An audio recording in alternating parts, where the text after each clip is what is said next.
नमस्कार मंडळी,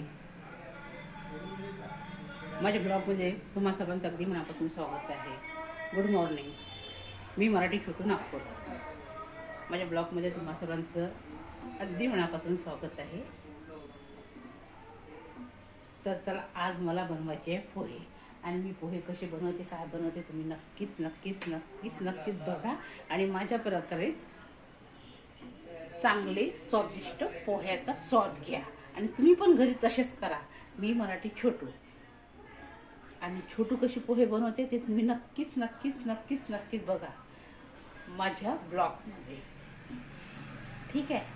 मी बिलकुल साध्या सिंपल पद्धतीने, मराठी पद्धतीने पोहे बनवते आणि ते माझ्या घरच्या लोकांना भरपूर भरपूर प्रमाणात आवडते. तुम्हाला पण आवडेल.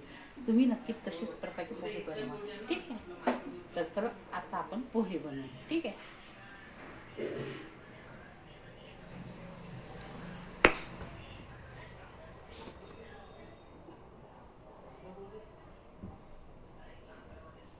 चला, आधी बेसचे पोहे घेते. बस एवढे पोहे इतके पोहे घेते. आणि हा माझा झाला आहे चहा. हा झाला आहे माझा चहा.